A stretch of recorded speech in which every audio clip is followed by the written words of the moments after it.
Hello friends, வணக்கம். Welcome back to my channel. நீங்கள் இது வரைக்கும் நம்ம சேனலை சப்ஸ்கிரைப் பண்ணாமல் பார்த்துட்டு இருந்தீங்க அப்படின்னா சப்ஸ்கிரைப் பண்ணிவிட்டு பாருங்கள். கூடவே இருக்கிற பெல் பட்டனையும் ப்ரெஸ் பண்ணிக்கோங்க. இப்போ வாங்க நம்ம கதைக்குள்ளே போயிடலாம். திருநெல்வேலி மாவட்டத்தில் அமைந்துள்ளது தேனூர் என்னும் அழகிய கிராமம். பெயருக்கு ஏற்ப தேனாரும் பாலாரும் ஓடும் அந்த கிராமத்தின் இரு பக்கமும் மலைகள் உள்ளது.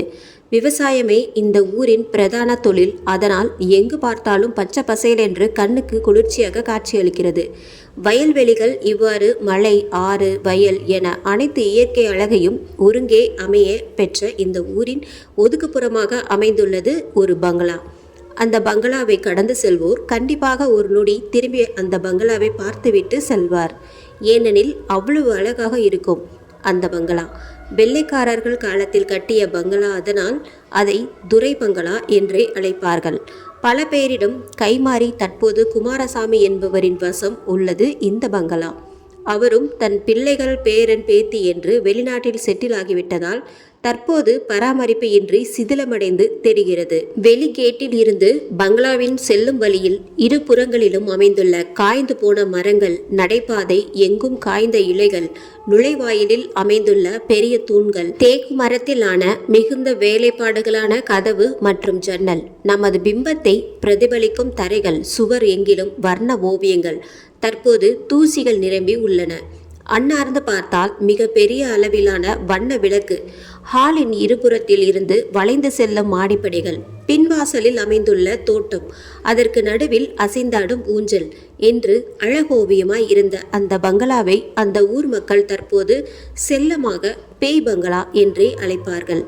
அழகு இருக்கும் இடத்தில்தான் ஆபத்தும் உள்ளது என்று சொல்வதற்கு ஏற்ப தற்போது ஒரு வருடத்தில் 4 கொலைகள் அந்த பங்களாவில் நடந்துள்ளன.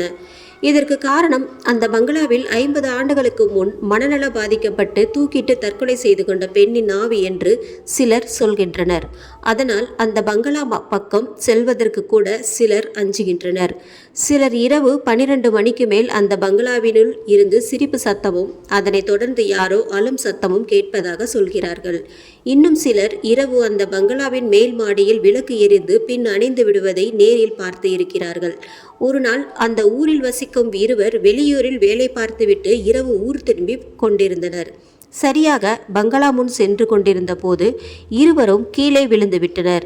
அவசரமாக எழுந்து பின்னால் திரும்பி பார்த்தால் அங்கு யாரும் இல்லை. ஆனால் யாரோ தங்களை பின்னிருந்து தள்ளிவிட்டதை இருவரும் உணர்கிறார்கள். பின் இருவரும் முகத்தை ஒருவர் கலவரமாக பார்த்து கொண்டு வேக நடையுடன் அந்த இடத்தை விட்டு கடக்க முயற்சிக்கும் போது பின்னிருந்து ஒரு ஆணின் குரல், "இது என் இடம், எனக்கு மட்டுமே சொந்தமான இடம், இங்கு வருவதற்கு யாருக்கும் உரிமை இல்லை" என்று கூறி ஆக்ரோஷமாக சிரிக்க, பின்னாடி திரும்பி பார்க்க பயமாக இருந்த காரணத்தினால் இருவரும் பின்னங்கால் பிடதியில் அடைக்க தன்னுடைய வீட்டிற்கு ஓடி சென்று விட்டனர். அன்றிலிருந்து 10 நாட்கள் காய்ச்சலில் இருவரும் படுக்க பக்கத்து ஊரு கோடாங்கியை கூட்டிட்டு வந்து இருவரும் மந்திரிச்சு தாயத்து கட்டிய பிறகே குணமானார்கள். இதனால் அந்த ஊரில் இரவு நேரங்களில், குறிப்பாக இரவு 10 மணிக்கு மேல் யாரும் வீட்டை விட்டு வெளியே வருவது இல்லை. வீட்டின் கதவு, ஜன்னல் அனைத்தையும் அடைத்து விடுகிறார்கள். இன்னும் 2 நாட்களில் அந்த ஊரின் மாரியம்மன் கோவில் திருவிழா நடைபெற உள்ளது. அதனால் தற்போது பேய் பயம் நீங்கி மக்கள் அனைவரும் திருவிழா வேளையில் மும்முரமாக ஈடுபட்டுள்ளனர். எப்படியும் தங்களையும் இந்த ஊரையும் காப்பாற்ற மாரியம்மன் வருவாள் என்று தீய சக்தியை அழிக்க காளி அவதாரம் எடுத்து மாரியம்மன் வருவாளா? அம்மா எழுந்திரிங்கம்மா, இந்த காப்பியை குடிச்சிட்டு சீக்கிரம் கிளம்பி கீழே வாங்கம்மா என்று அவளை எழுப்பினாள் வேலைக்கார பெண் கனகா. கண்கள் இரண்டையும் திறக்க முடியாமல் கஷ்டப்பட்டு இமைகளை திறந்தவள், "என்ன அக்கா, இன்னும் கொஞ்ச நேரம் தூங்க விட்டுருக்கலாம்ல" என்று கேட்டபடி எழுந்து காப்பி அருந்த, "இல்லைம்மா, ஐயா உங்களுக்காக கீழே காத்துக்கிட்டு இருக்காரு, அதான்" என்று இழுக்க, "என்ன இன்னைக்கு திடீரென பொண்ணு மேலே உங்கள் ஐயாவுக்கு பாசம்? இன்னைக்கு எந்த கட்சிக்கு மீட்டிங்கும் இல்லையா?" என்று காஃபி குடித்து கொண்டே கேட்க, "அம்மா, இன்னைக்கு நம்ம கோவில் பொங்கல், மறந்துட்டிங்களா? உங்கள் கூட இன்னைக்கு ஐயா கோயிலுக்கு போகணும் தான் ஐயா காத்துட்ருக்காரு" என்று சொல்லிக்கொண்டே அவள் குடித்து வைத்த காஃபி கப்பை எடுத்தவள், "சீக்கிரம் கிளம்பி வாங்கம்மா" என்று சொல்லி வெளியேற போனவளிடம், "கனகா அக்கா, நான் உங்ககிட்ட எத்தனை தடவை சொல்லியிருக்கேன், அம்மான்னு கூப்பிடாதீங்க, சாரான்னு கூப்பிடுங்கன்னு என்று முறைத்து கொண்டே கேட்டவளை பார்த்து, அது என்னவோ அம்மா, உங்களை அப்படியே கூப்பிட்டு பழகிடுச்சு என்று சிறு புன்னகையுடன் கூறினாள் கனகா. அது சரி, உங்களை திருத்த முடியாதக்கா, உங்களை திருத்தவே முடியாது என்று சொல்லிக்கொண்டே கட்டிலில் இருந்து எழுந்தவள் குளியல் அறைக்குள் நுழைந்து கொண்டாள். சிறிது நேரத்தில் பட்டுப்புடவை கட்டி கீழே இறங்கி வந்தவளை பார்த்து ஒரு நிமிடம் இமைக்க மறந்துவிட்டார் அவளின் தந்தை ராஜசேகர்.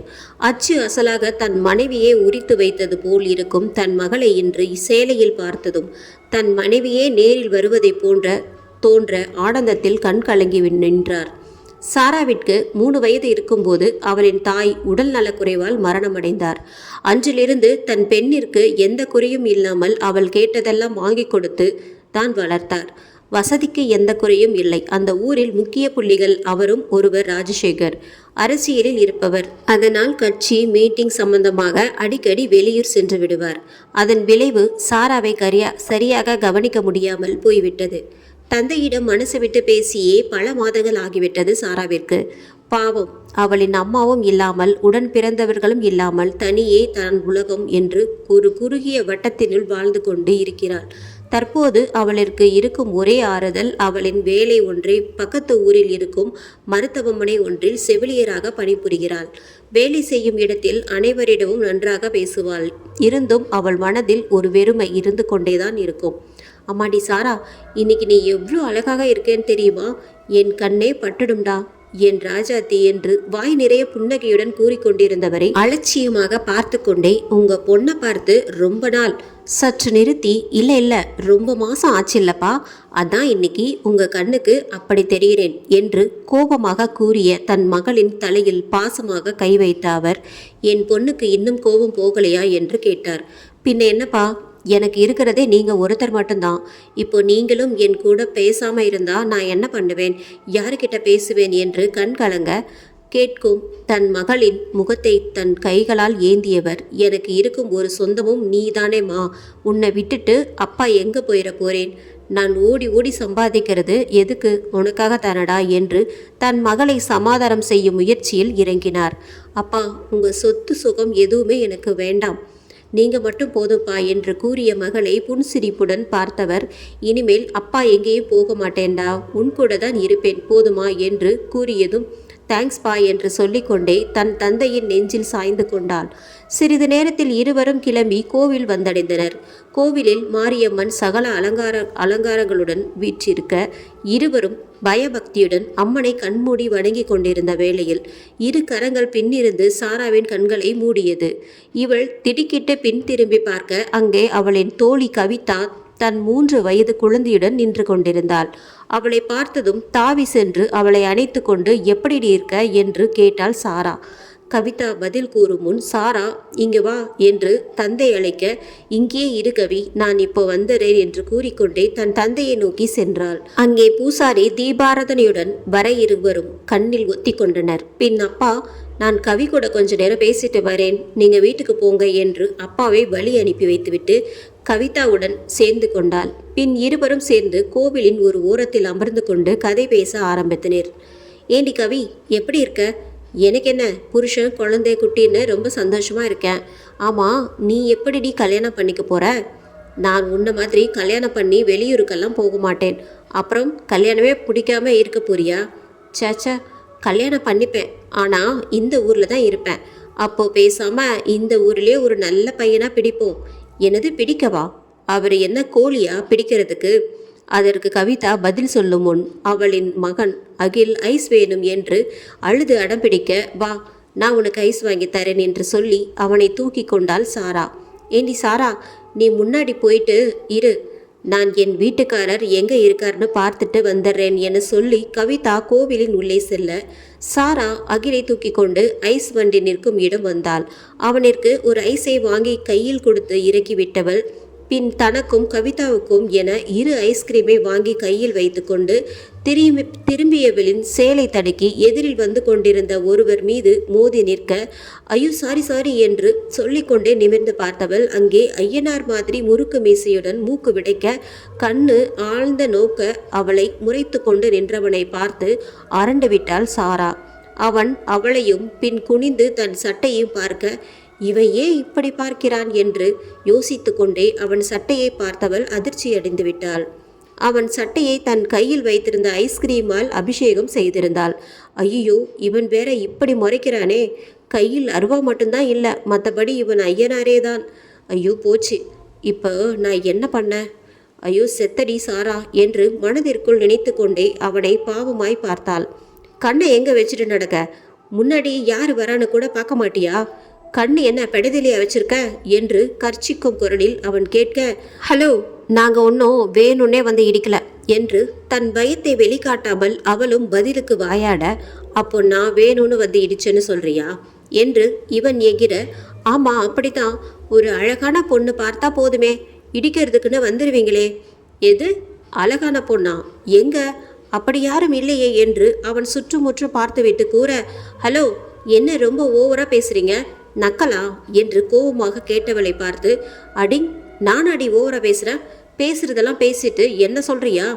இது என் புது சட்டை தெரியுமா என்று தன் சட்டையை பார்த்து கொண்டே கேட்டவனை பார்த்து, எனக்கு எப்படி தெரியும் இது புதுசா இல்லை பழசான்னு என்று எகத்தாளமாய் கேட்டவளை முறைத்து பார்த்து கொண்டே, என்னடி நக்கலா, மரியாதையா இதை சுத்தம் பண்ணி கொடுக்குற, இல்லைனா நடக்கிறதே வேற என்று கையை நீட்டி இவன் எச்சரிக்க, சரி சரி கோவப்படாதீங்க, சட்டையை கலட்டி கொடுங்க, நான் க்ளீன் பண்ணி தரேன். எது, நான் இப்போ சட்டையை கலட்டவா? பின்ன நான் எப்படி சுத்தம் பண்ணுறது? நீ ஒன்றும் பண்ண வேண்டாம், இப்போ கிளம்பு. சரி, உங்கள் இஷ்டம், நான் வரேன் என்று சொல்லி தலையை சிலிப்பிக்கொண்டு அங்கிருந்து சென்று விட்டாள். அவள் செல்வதையே பார்த்து கொண்டு நின்றவனின் தோளை சுரண்டினான் அவனின் நண்பன். டேய் தேவா, இங்கே என்ன பண்ணுற? உன்னை நான் கோவில் உள்ள தேடிட்டு இருக்கேன், நீ என்னன்னா இங்கே அந்த பொண்ணு கூட கடலை போட்டுட்ருக்க என்று கேட்ட தன் நண்பனை குமாரை கொலைவெறியோடு முறைத்தவன், நான் கடலை போட்டுட்டு இருந்தேனா, நீ அதை பார்த்த என்று புருவத்தை உயர்த்தி தேவா கேட்க, ஆமா பார்த்தேன், அதாண்டா கேட்கிறேன். ஐயோ அம்மா, ஏண்டா இப்படி அடிக்கிற? நான் இப்போ என்ன தப்பா சொல்லிட்டேன் என்று முதுகை தடவி கொண்டே குமார் கேட்க, நானே புது சட்டை பழசாப்பு பாலா போச்சுன்னு கவலையா இருக்கேன் என்று தேவா சொல்லியதும் தான் அவன் சட்டையை பார்த்த குமார், ஆமா, என்னடா ஐஸை இப்படி சட்டையில கொட்டியிருக்க, என்னை விட்டுட்டு நீ தனியா ஐஸ் வாங்கி சாப்பிட்ருக்க, நீ எல்லாம் நண்பனாடா என்று கேட்ட குமாரின் சட்டையை பிடித்து தூக்கியவன், உன்னை அடிச்சே கொன்னுருவேன், இப்படியே ஓடி போயிடு என்று தேவா சொல்லவும், சரி கோவப்படாத, என்னாச்சுன்னு சொல்லு என்று குமார் கேட்க, தேவா முதலில் இருந்து நடந்தவற்றையெல்லாம் சொன்னான். அந்த பொண்ணு ஊரில் யாருக்கிட்டேயும் அதிகமாக பேசி நான் பார்த்ததே இல்லை, உன்கிட்ட மட்டும்தான் இப்படி பேசியிருக்கா என்று குமார் சிரித்து கொண்டே சொல்ல, ஆமாம் குமார், யாருடா அந்த பொண்ணு என தேவா கேட்க, சரியா போச்சு, யாருன்னு தெரியாம தான் பேசுனியா? நானே வருஷத்துக்கு ஒரு நாள் தான் இந்த ஊருக்கு வரேன், எனக்கு எப்படிடா தெரியும் என்று தேவா கேட்க, அது சரி, உன் அப்பா கிட்ட இல்லாத சொத்தாடா, அவரே பல பேருக்கு வேலை கொடுக்குறாரு, நீ என்னன்னா சம்பளத்துக்கு இன்னொருத்தக்கிட்ட போய் வேலை பார்த்துட்டு இருக்க, அதுவும் சென்னையில். சீக்கிரமே இந்த ஊரில் செட்டில் ஆகிற வழியை பாருமாப்ல. ஆம், ஊரின் பண்ணைக்காரர் தான் தேவாவின் தந்தை. ஊரில் இருக்கிற பாதி தோப்பு நிலம் எல்லாமே இவரோடது தான். பல அரசியல் முக்கிய புள்ளிகளுடன் தொடர்பில் இருப்பவர். இவரின் சொத்துக்களை பல தலைமுறைக்கும் உட்கார்ந்து சாப்பிடலாம். ஊரில் இருக்கும் பாதி பேர் இவரிடம்தான் வேலை பார்க்கிறார்கள். ஊரில் சாலை அமைத்தது, பஸ் வசதி ஏற்பாடு செய்து தந்தது, தண்ணி பைப் போட்டது, இது மாதிரி பல நல்ல விஷயங்களை இந்த ஊருக்காகவும் ஊர் மக்களுக்காக செய்தவர். அவரிடம் கேட்டுதான் இந்த ஊரில் எல்லா நல்ல காரியங்களும் நடக்கும் என்ற அளவில் மக்களின் மனதில் மரியாதைக்கும் உரியவர் இந்த முத்துராசு பண்ணையார்.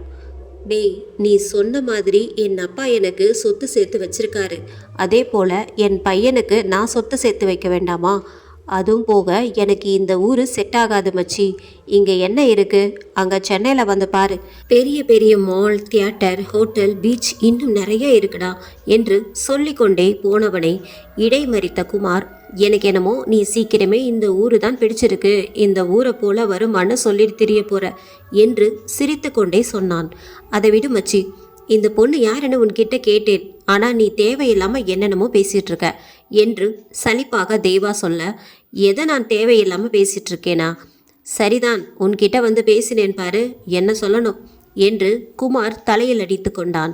சரி விடுமாப்ல, கோச்சிக்காத, அந்த பொண்ணு யாருன்னு சொல்லவே இல்லையே என்று குமாரின் தோளில் கை போட்டபடி தேவா கேட்க, அது ராஜசேகர் சித்தப்பா பொண்ணு சாரா என்று குமார் சொன்னதும், ஓ ராஜசேகர் மாமா பொண்ணா என்று தேவா இழுக்க, மாமா இல்லடா சித்தப்பா என்று குமார் தெளிவுபடுத்த, அது உனக்கு எனக்கு மாமா என சொல்லிய தேவாவை மேலும் கீழுமாக பார்த்த குமார், உன் பேச்சே சரியில்லையே என்று சொன்னான்.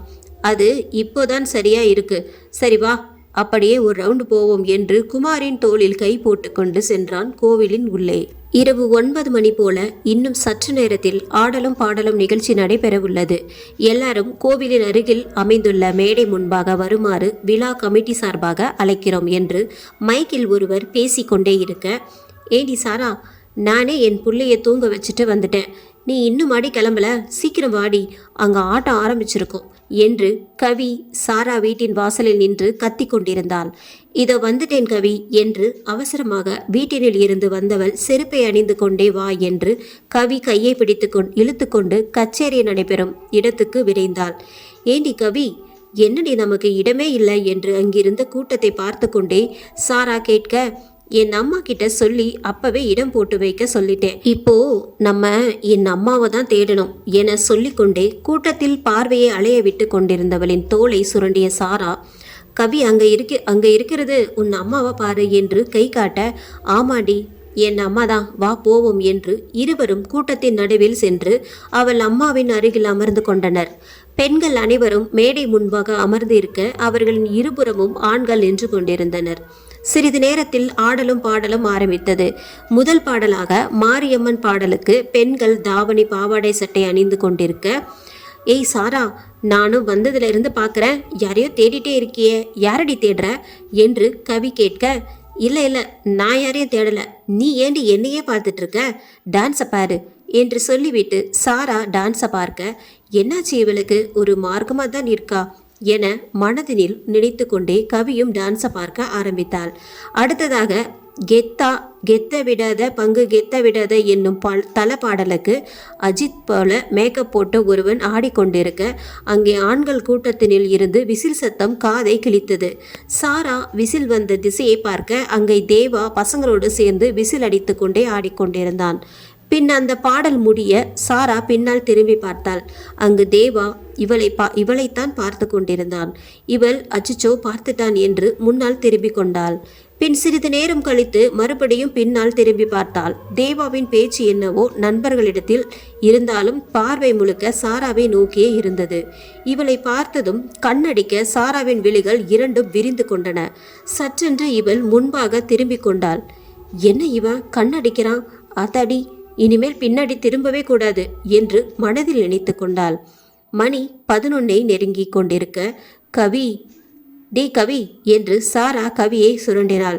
மேடையில் ஆடுபவர்களை ஆவென பார்த்து கொண்டிருந்தவள், என்னடி சொல்லு என்று இவள் புறம் திரும்பாமலே கேட்க, எனக்கு தூக்கம் வருதடி என்று கண்களை தேய்த்து கொண்டே சாரா சொன்னாள்.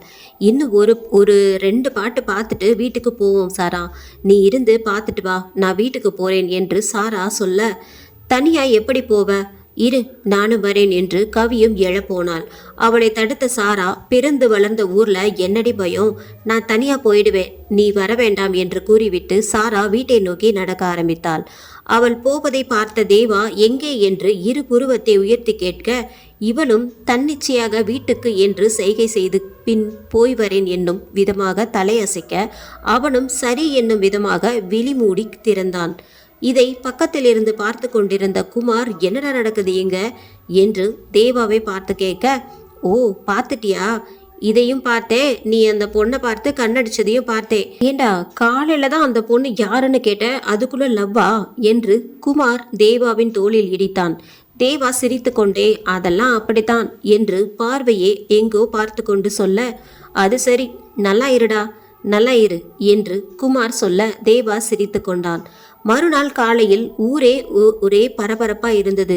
ஏண்டி கமலம், உனக்கு விஷயம் தெரியுமா, நம்ம செல்வி புள்ள புருஷன் மாதிரி கிணத்துல விழுந்து செத்து போயிட்டாண்டி. ஆமா அக்கா, இப்போ நானும் அங்கதான் போறேன். 6 மாசத்துக்கு முன்னாடி தான் இந்த அகல்வெளி பொண்ணு அதே கிணத்துல விழுந்து இறந்தது.